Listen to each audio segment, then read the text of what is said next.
време. Ве молам само слушате го ова видео до крај, затоа што е најсериозното и најважното видео што некогаш сум го снимал на YouTube. Се надевам дека ќе издржам да го направам и дека нема да се распарчам во ова видео и дека ќе издржам да ви кажам се што треба. Здраво на сите! Добро дојдовте во моето ново видео, нешто што го немам кажано со месеци, сега не знам ни воопшто како да седам пред камера и да зборам, што се чувствувам како да поминале многу месеци, а може би навистина поминаа, затоа што последните месеци кога ме имаше на YouTube, како да ме немаше, затоа што се тоа беа некои стримови и се тоа беа некои 90 секунди, видеа во кои мене лично ме нема и видеа во кои не толку и јас се гледам, односно стримовите, бидејќи сум некоја си мала коцка таму на екран. Зошто ме нема сега со ново видео, освен новите 90 секунди што ги ставив, и зошто не бев баш присутен на YouTube последниот месец, затоа што јас така го рачунам како да ме немало неколку месеци на YouTube, па да почнеме од почеток. Јас некаде летото 2020 осетив некои болки во тестисите. Отидов на лекар, прво ми препиша антибиотик, кој ми помогна и болките ги снема, но неколку дена после тоа чувствував пак нешто чудно. Не знам дали тоа беше болка, но јас нешто чувствував и мислев дека има потреба јас пак да отидам на лекар. Кога отидов, ми направија некои си дополнителни испитувања, ЕКГ чуда, и испадна дека на 23 јули 2020 година, ден што јас никош нема го заборам, бев диагностициран со тумор. И сега како ти на дете, затоа што иако имам веќе 23 години, сум нели возрасен и не сум дете, али голем дел од мене се чувствува како дете. Како ти на дете здраво право цел живот, одеднаш му стига вест дека он има тумор, што искрено ни сам не знае во тој момент што тоа значи, колку е тоа опасно, дали е опасно, што прави, што тоа значи, колку се лечи, како се лечи, ништо. И у тој момент правам нешто многу погрешно, што не треба никој да го прави, а тоа е го зима телефонот и леле, ми дат солзи во очи, пробувам да се соземам и да не плачам и да не се распрашам видеова, али те молам, не мора да плачам, окей. Јас сум многу голем емотивец и не можам да држам чувства и да ваква, али Стефане, соземи се. Окей. Го зимам телефонот и почнам да гуглам најлошото нешто што може да го направи до тој момент, и во тој момент во мојата глава се случува хаос, затоа што читаш работи на Google што не треба да ги прочиташ, во глава си ствараш одма 1000 сценарија и помислуваш одма на најлошо и на се. И среќа брзо се соземав, го изгасив телефонот затоа што тоа е многу погрешно и само седев и чекав да видам што ќе кажат докторите понатак. Тоа што требаше да се направи следно беше дај да го доближам тоа, да ви кажам дека во моето тело, еве ќе ги наречам тие топчиња, во моето тело имаше две топчиња, кои се многу штетни и не треба да бидат во моето тело. Тоа беше диагностициран 23 јули и тогаш ми рекоа дека следниот чекор е операција. Јас последниот пат кога правев операција во животот беше за раката што ја скршив, двете коски, и правев две операции, една за ставање плочка, едно за вадење плочка, и тогаш затоа што јас на секој систематски се онесвестувам, очо не можам ни доктори ни крв ништо да поднесам, и имам некоја страшна фобија од крв и од игли, од свашта. Се помолив на Господ тоа да ми биде последната операција во живот, ама испадна дека не беше. И требаше да се прави операција, ми рекоа дека што побрзо да направам толку подобро, да не чекам повеќе од месец дена. И јас чекав да помине роден ден, да помине све тоа што правив стрим нели за роден денот, што беше во септември, и одма после роден денот решив дека е време за операција. Операцијата, отидов во болница на 20, ме припрема, спиев таму и следниот ден веќе на 21 септември минатава година јас правев операција за едно од тие топчиња кои се штетни да се извади и се извади. Тоа второто што остана беше треба обично да се стопи со хемотерапија.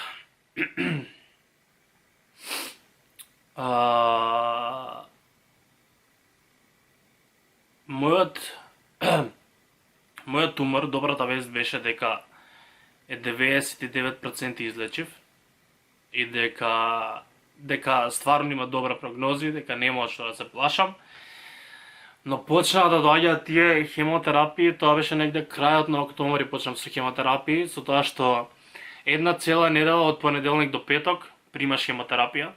Хемотерапија се прима со тоа што те боцкаат вена, ти стават инфузија, седиш таму некој ден 2-3 сати, некој ден остануваш и по 4-5-6 сати, ако не и повеќе, сум останувал и повеќе, затоа што некоја терапија понеделник, среда и петок беа кратките, вторник и четврток беа долгите. Цела недела од понеделник до петок идев на терапија. После имав 2 недели пауза, па уште една недела терапија, па пак 2 недели пауза, па уште една недела терапија, па пак 2 недели пауза и последна недела терапија. 4 циклуси. И јас со сите компликации и чуда во текот на таа хемотерапија, завршив некаде со хемотерапијата на негде околу 20 јануари, сега пред месец дена, два, колку и да има. Хемотерапија е нешто што најтешко го издржав. Беше тешко и операцијата, бидејќи после операцијата јас не можев да станам од кревет. Неколку дена не можев да станам никако од кревет. И зашто имав страшно лоши болки. Резот беше добар, се беше добро, не знам, едноставно имав некои болки, после почнав да зимам некои апчиња против болки, па почнав полека да се пуштам, одев, правев по неколку чекори во соба, па се подалеку. И недела дена после тоа јас се спотерав и отидов во Штип на настап, во дом на млади, што сите го памтите. Тоа го направив само неколку дена после операција. Не знам ни јас како, сите ми се чудеа. А после следеше се случи филмот Хакер. Премиерата на Хакер, све тоа и тоа некако се спотерав, отидов. Не знам ни јас како стварно, али таков сум, не можам јас да седам и најважно ми ова и многу ме мачи тоа што не можам да снимам за YouTube, затоа што јас не можам. Имам кажано многу пати дека не можам едноставно да седам мирен, јас морам да снимам нешто, морам да правам. Така беше и случајот со што отидов во Штип и што бев на премиера на Хакер и што све не. После почна да се случува хемотерапијата, што за мене беше најтешкото нешто до сега во животов, затоа што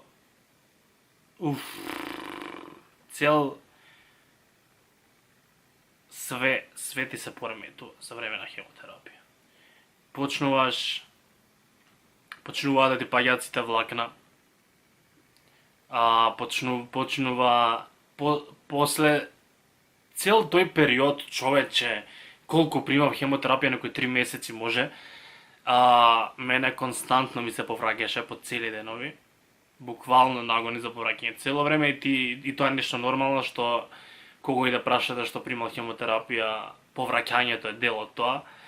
И иако примав и апчиња и све за против повраќање, за све, константно од сабајле до вечер секој ден 3 месеци мене ми се повраќаше и ми беше лошо. Крвта ослабена, ненормално, организмот ужас, све хаос. затоа што хемотерапија се отрови, буквално отрови, што ги уништува сите лоши клетки од тебе, ама уништува и добри, и после ти требаат месеци за тие добри клетки да се оформат, што се уште се нема се оформено. Јас сум се уште хаос и немам коса, и затоа се прикривам вака со 1000 капи за да не гледате ништо, затоа што ми е непријатно и затоа што едноставно не можам и мразам што немам коса, али коса да немал проблеми, помина да е хемотерапија и валјда нема никогаш веќе да примам хемотерапија, али едве чекам да порасне коса, веќе брада све почна, што многу се радувам и сега не ја бричам и си се радувам вака што си имам влакна на себе, што си имам бркчиња, мустачиња, брадичка, све, али немам коса. И се молам што е можно побрзо да расте, според тоа што другите кажуваат дека месец-два после хемотерапија почнува веќе да расте, така да и тоа го чекаме. И сега, после све ова, јас не знам воопшто дали беше добра идеја да снимам видео, да зборам, да споделувам се ова со вас, затоа што сепак е нешто многу приватно, али сепак осеќам некоја одговорност, што толку време ме нема и сакам да споделам со вас што се случува и не сакам толку да го држам кој некој табу дека некој има тумор, па сега треба да ќутиме за тоа, да криеме, леле срамота, има тој тумор. И што? Не е дека и што, многу голема работа е. И јас мислев, пред само неколку дена мислев дека чекам ви прегрева камерата, ќе продолжим. Еве сме назад. Што зборев? Зборев за видеово. Мислев дека јас кога ќе оставам ова видео си имав некој замислен наслов во глава дека ова видео ќе се вика го победив туморот. Не знам зашто така си замислив одамна пред неколку месеци, но ова видео не се вика така.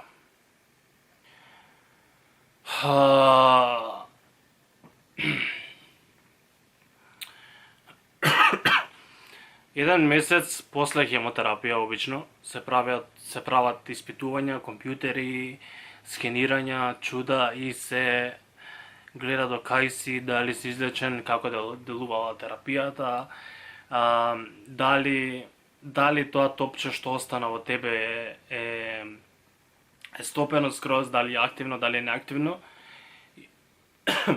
И мислам дека со хемотерапија не може целосно да се стопи тоа, дека останува во тебе, само е неактивно. И јас бев на сите тие чуда, скенирање и се. И иако нели имаше прогноза дека терапијата е 99% успешна, излезе дека јас не сум во тие и дека треба да правам уште една операција.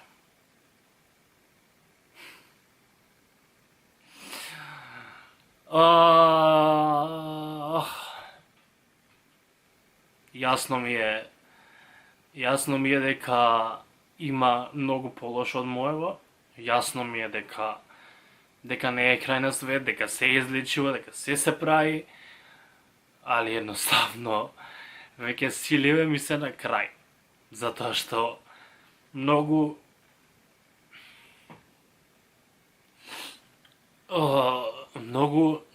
месеци се борам со ова и многу е тешко. И буквално животот ти се менува.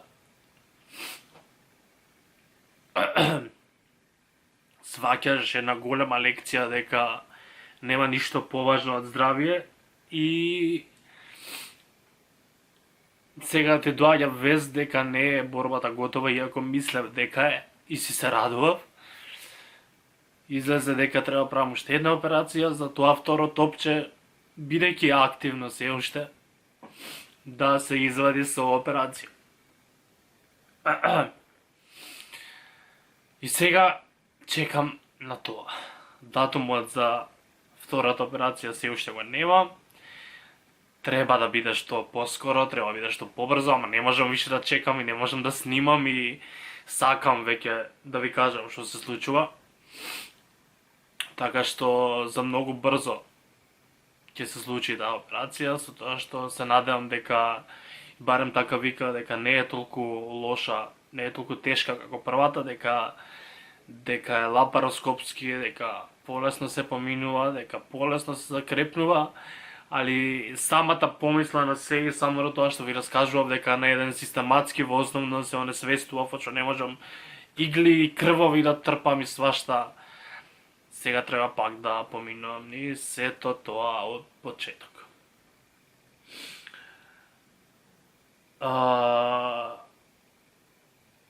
Би требало тоа да биде последниот чекор од ова и после тоа конечно да седнам и да ви снимам уште едно видео и да ви кажам дека сум конечно здрав. Али ќе видиме. Ете. Очигледно ништо не се знае, само треба да се надеваш на најдоброто.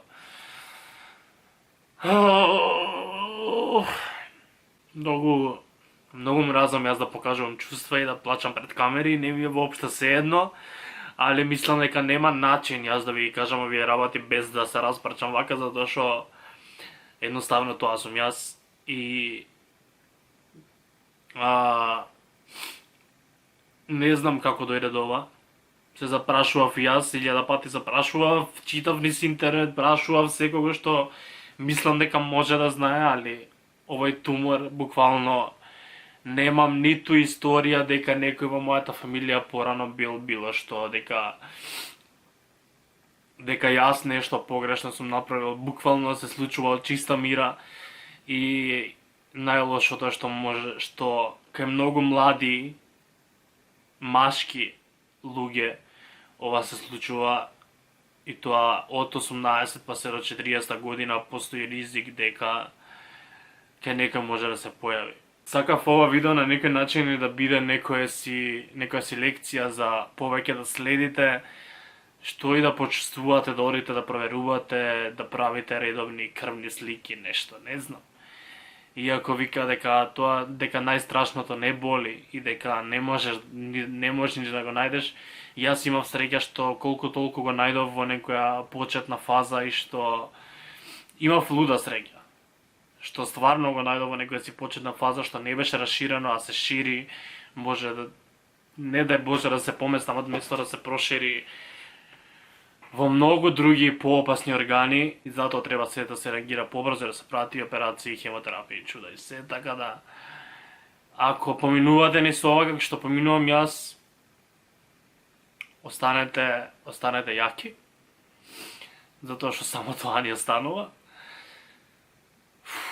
Ако сте поминале, ви честитам и знаете која голема борба сте ја поминале, а ако не дај Боже на никого, на најголем душман, на никого не го посакувам ова, али ако не дај Боже некогаш во животот ве најде или најде некого што знаете, бидете покрај него, бидејќи е една многу голема и многу тешка битка.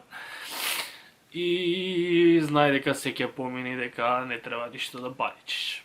Туку треба само невидено трпение и многу сила. Тоа. Јас од сега сакам да снимам многу почесто на YouTube, да се вратам нормално, затоа што еве не знам, сега во моментов кога снимам видео, не знам кога ќе биде операцијата, иако очекувам да е набрзо, али ќе гледам до операцијата да снимам нешто, па после се надевам дека таа операција нема да биде како минатата и дека ќе закрепнам побрзо и се, дека пак ќе станам на нозе и дека побрзо ќе се вратам на снимање и ќе ви кажам пак до кај сум, шо сум. Ама сакам да креирам, сакам да снимам, сакам да продолжам понатаму, така што јас уствари преспав и 90 секунди, сите тие стримови од септември навака што ги гледавте, се правев за време на хемотерапија. Јас глумев во преспав за време на хемотерапија, идев на снимање, снимав стримови.